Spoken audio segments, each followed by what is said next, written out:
La formation, le journal et Gabriel Attal. Gabriel, bonjour. Bonjour Philippe, bonjour à toutes et à tous. Jacques Chirac est décédé ce matin au milieu des siens, paisiblement à l'âge de 86 ans, a déclaré son gendre. Avec Alexis Lacroix, ici présent, nous recevrons Blandine Krigel, philosophe française, dans ce journal. Et de nombreuses personnalités politiques ont réagi et rendu hommage à l'ancien président de la République. Nicolas Sarkozy a confié « C'est une part de ma vie qui disparaît aujourd'hui ». Emmanuel Macron fera une allocution télévisée à 20h ce soir. En Israël, Reuven Rivlin a demandé à Benjamin Netanyahou de tenter de former le prochain gouvernement. Le président israélien a expliqué que le leader du Likoud est soutenu par 55 députés contre 54 pour Benny Gantz, mais 10 députés arabes ont annoncé qu'ils ne siégeraient pas au gouvernement. Le leader de l'Alliance bleu-blanc, Benny Gantz, a réagi et déclaré refuser de participer à un gouvernement dirigé par un Premier ministre menacé d'inculpation. Et à 14h30, à la fin de ce journal, vous retrouverez l'émission Pont Neuf. Shlomo Malka reçoit Alexandre Devecchio. Radio J.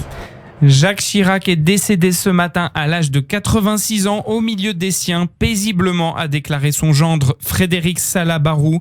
L'Assemblée nationale et le Sénat ont observé 1 minute de silence. Tous les drapeaux à Paris seront mis en berne, a annoncé la maire Anne Hidalgo.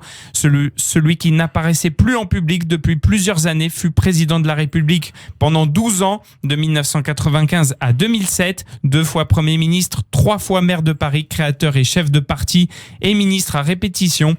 Le président Emmanuel Macron fera une allocution télévisée en direct à 20h ce soir. Jacques Chirac restera sans doute dans l'histoire comme le président français qui en 2003 a refusé de participer à la guerre en Irak voulue par les États-Unis, confiant à son ministre des Affaires étrangères Dominique de Villepin le soin de mener la bataille diplomatique à l'ONU. Celui-ci s'était opposé à la guerre au nom d'un vieux pays, la France, un vieux continent, l'Europe, qui a connu les guerres, l'occupation, la barbarie. Le 16 juillet 1995, Jacques Chirac s'exprime au square des Martyrs du Veldiv à Paris. Pour la première fois, un président reconnaît la responsabilité de la France dans les déportations de Juifs.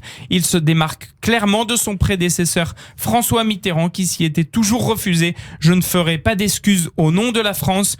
La République n'a rien à voir avec ça. J'estime que la France n'est pas responsable », avait affirmé l'ancien président socialiste en 1994. La France, patrie des Lumières et des droits de l'homme, terre d'accueil et d'asile. La France, ce jour-là, accomplissait l'irréparable, déclare ce jour de juillet le chef de l'État, Jacques Chirac, qui préside les cérémonies du 53e anniversaire de la rafle du Veldiv, commencé le 16 juillet 1942 à Paris. Oui, la folie criminelle de l'occupant a été secondée par des Français, par l'État français, ajoute-t-il. De nombreux hommes politiques ont rendu hommage à Jacques Chirac. Aujourd'hui, Nicolas Sarkozy, d'abord, c'est une part de ma vie qui disparaît aujourd'hui. Rendant hommage à Jacques Chirac, l'ancien président François Hollande salue un combattant qui avait su établir un lien personnel avec les Français. Il aimait les gens qui lui rendaient en affection ce qu'il leur avait offert en sympathie. C'était un combattant qui pouvait être tranchant. Il a également salué un humaniste et un homme de culture. Le président de l'Assemblée nationale, Richard Ferrand, a lui déclaré « Jacques Chirac fait désormais partie de l'histoire de France, une France à son image, fougueuse, complexe, parfois traversée de contradictions, toujours animée d'une inlassable passion républicaine ». Gérard Larcher, président du Sénat, estime que Jacques Chirac a incarné l'âme de la France à travers ses territoires et ses valeurs. Lionel Jospin, Premier ministre de cohabitation durant son premier mandat, a déclaré sur France Inter qu'il a eu le privilège de gouverner la France sous sa présidence. En politique étrangère, nous avons veillé tous deux à ce que la France parle constamment d'une seule voix et soit respectée sur la scène internationale. Et par ailleurs, quand vous êtes 5 ans, une des 2 têtes de l'exécutif, vous avez forcément le souvenir de moments de cordialité que l'exercice du pouvoir peut aussi réserver. Édouard Balladur, ancien Premier ministre, a appris avec émotion la mort de son ancien rival de 1995 après tant d'années de souffrance, référence à son état de santé ces dernières années. Jean-Marie Le Pen, ancien président de l'extrême droite, mort, même l'ennemi a droit au respect. Mon commentaire tient en une phrase, a-t-il réagi. Et Marine Le Pen, sa fille, malgré toutes les divergences que l'on pouvait avoir avec Jacques Chirac, il aurait été un grand amoureux de l'outre-mer et le président capable de s'opposer à la folie de la guerre en Irak, renouant avec la traditionnelle position d'équilibre et de diplomatie de la France. Avec Alexis Lacroix ici présent, nous recevons en direct Blandine Kriegel, philosophe française. Blandine Kriegel, bonjour. Bonjour. Bonjour Blandine. Bonjour Kriegel. Alexis Lacroix. Bonjour, merci d'être avec nous en direct pour rendre cet hommage à Jacques Chirac. Vous êtes professeur émérite des universités, vous êtes l'auteur aussi d'une œuvre de philosophie politique importante et vous avez été la conseillère du président Chirac tout au long de sa présidence. Alors avec Gabriel Attal, ce qu'on a envie de vous demander, c'est tout simplement qui était l'homme Chirac à vos yeux ? Écoutez, d'abord, avant de vous répondre, si vous me permettez d'exprimer, au fond, comme tout le monde, mon émotion et mon chagrin et mes condoléances à son épouse, Bernadette Chirac, et au sien.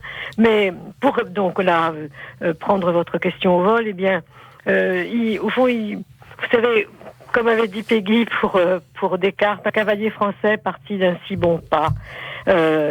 C'était ça, Chirac, un grand pas élastique, un élan et une grande bonté. Alors, quelles sont les qualités qui marquaient tous ceux qui l'ont approché et qui ont travaillé avec lui? À mon avis, il y en a 3 qui sont fondamentales. Comme je viens de le dire, c'est cette bonté, cette sympathie, qui ne se forçait pas, sa volonté d'arranger les affaires de tout le monde, surtout des plus ségrégés, des plus exclus, des plus oubliés. Ensuite, je crois que ce qui est intéressant chez cet homme, très intéressant, qui lui a été longtemps dénié, c'est une culture extrêmement originale, puisque bien sûr il avait la formation classique de tous les gens de sa génération, mais il a voulu tout de suite aller au bout du monde, Finistère, à la fin des terres. Vous savez, il est allé en Amérique, il est allé en Russie, il est allé en Asie, en Orient, au Japon, en bref, il est allé partout.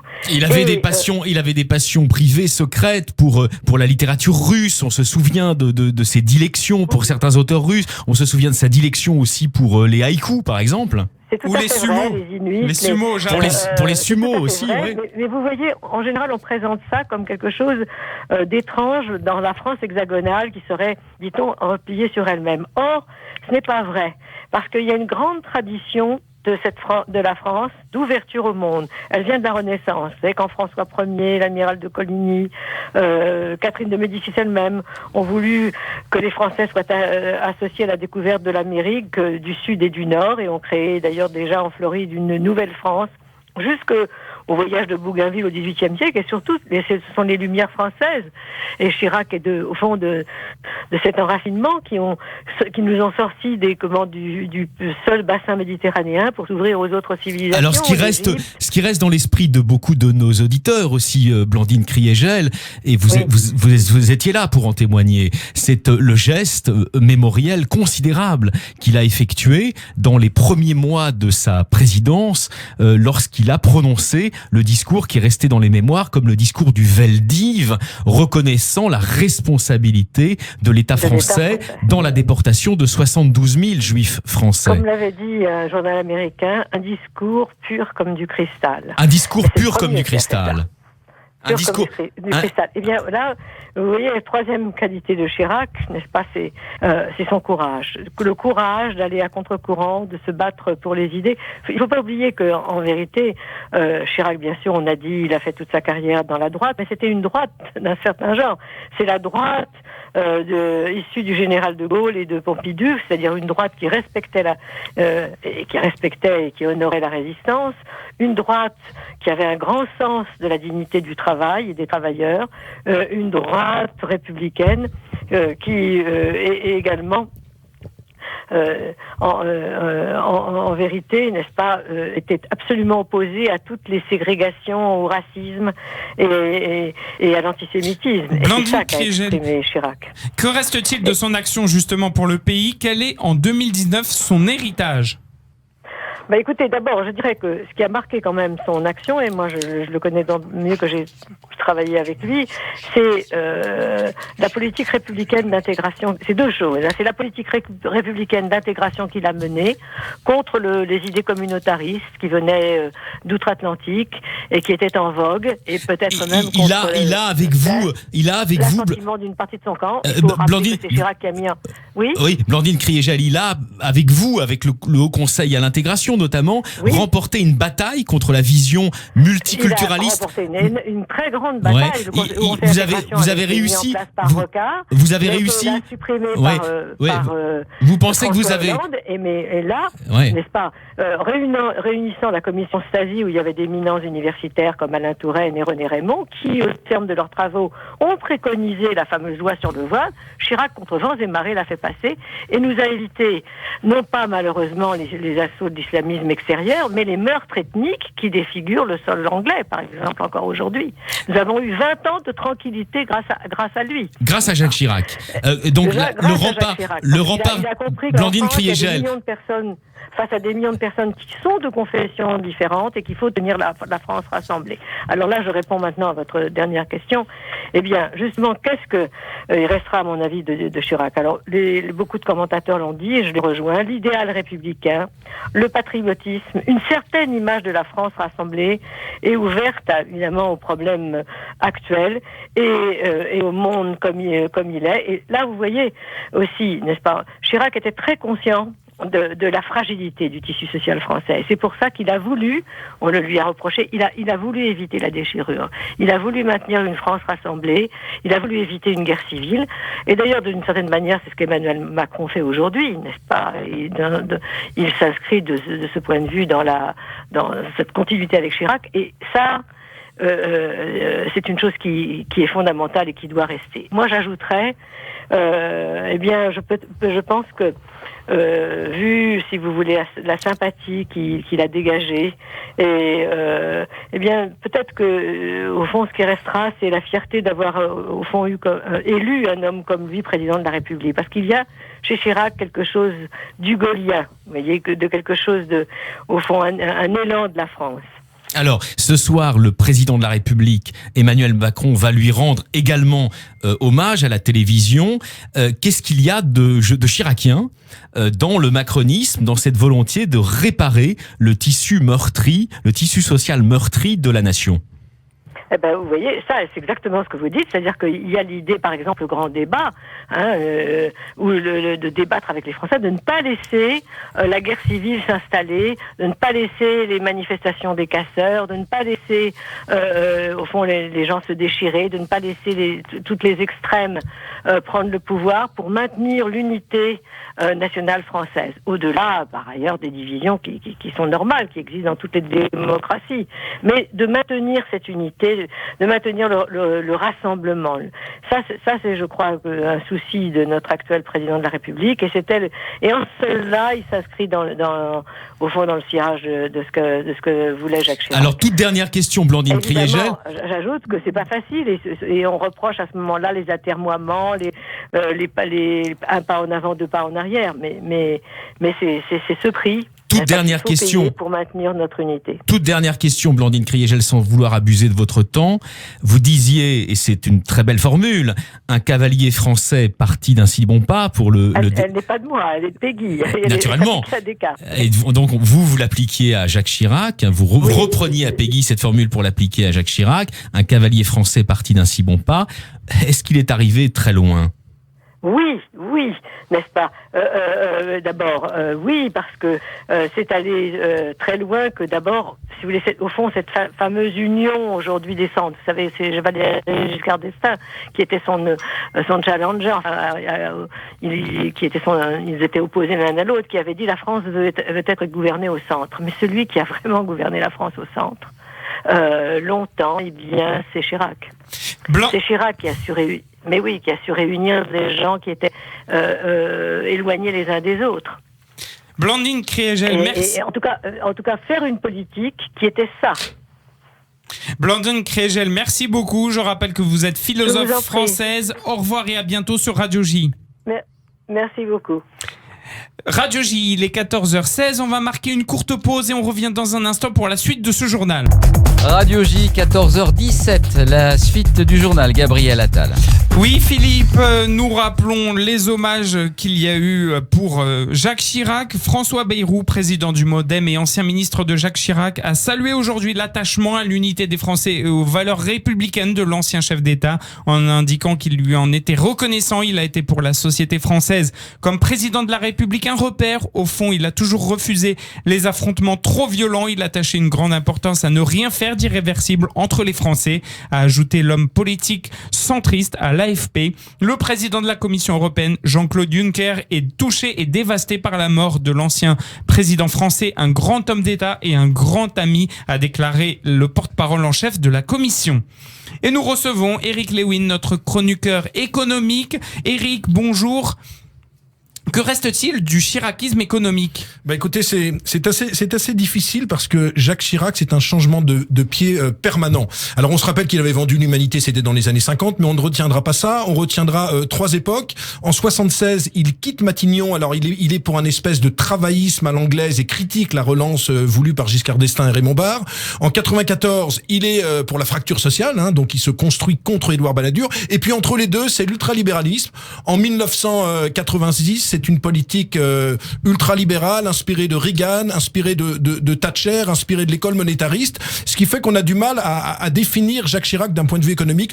On retiendra quand même l'événement peut-être l'un des plus importants, c'est peut-être grâce à lui quand même que les Français ont voté oui à Maastricht, puisque contre l'état-major du RPR, contre les Philippe Seguin, contre les Charles Pasqua en 1992, il avait dit qu'il fallait voter oui au traité de Maastricht. Alors ce que vous dites, Eric Lewin, c'est très important, c'est qu'effectivement, c'était un combattant de l'Europe, il a su convaincre son camp réticent déjà avec du souverainisme qu'il fallait voter pour l'Europe, mais vous le notiez, il a beaucoup évolué en matière de doctrine économique et sociale. Pour vous, c'était de l'opportunisme ou c'était une forme d'en même temps avant la lettre ? Non, pour moi c'est un peu des deux, c'est-à-dire que grosso modo il a su s'adapter au temps, il a compris avec ses échecs en 1988 que l'ultralibéralisme n'aurait jamais sa place en France. Vous savez qu'il avait essuyé une cuisante défaite aux élections en 1988 à la présidentielle, il voulait même arrêter la politique, donc il s'est rendu compte finalement qu'il fallait arrêter avec tout ça, et donc c'est un espèce de pragmatisme, se rendant compte qu'il fallait quand même aller peut-être dans le sens du vent, mais il y a quand même quelques échecs. On se rappelle de la présidence française à Nice avec un échec en 2000, Alexis, le couple franco-allemand était au bord de la rupture, et puis on se rappelle du non-référendum du 29 mai 2005 sur le traité constitutionnel européen.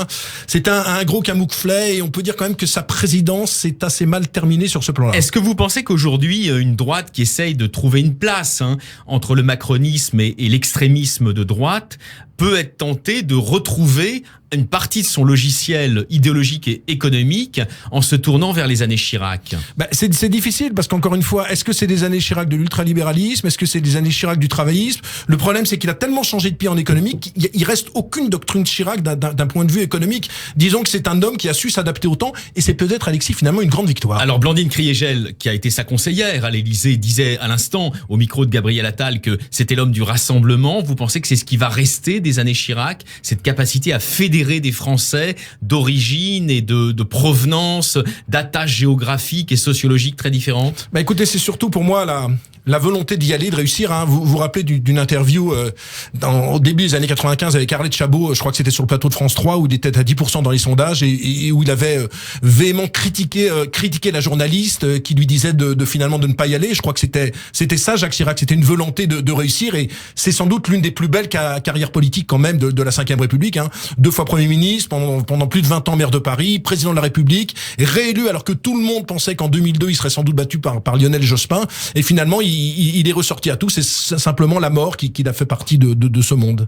Merci Eric Lewin. Merci Eric Lewin, merci à Alexis Lacroix. Et à l'instant, nous venons de voir la réaction du grand rabbin de France, Raïm Corsia, qui a bien connu Jacques Chirac, le grand rabbin qui affirme: nous sommes tous aujourd'hui orphelins. Jacques Chirac fut un grand homme, un homme français, un grand homme d'État, un grand Français, pour lequel j'avais une affection toute particulière et une amitié respectueuse. Je garderai précieusement en mémoire sa curiosité pour le monde, sa connaissance du judaïsme et son goût pour l'art, pour tous les arts, tout comme son incroyable courage et sa vision pour faire progresser le pays, notamment lorsqu'il a reconnu la responsabilité de la France dans la rafle du Veldiv, ou quand il a rendu au juste la place qu'il méritait dans la crypte du Panthéon.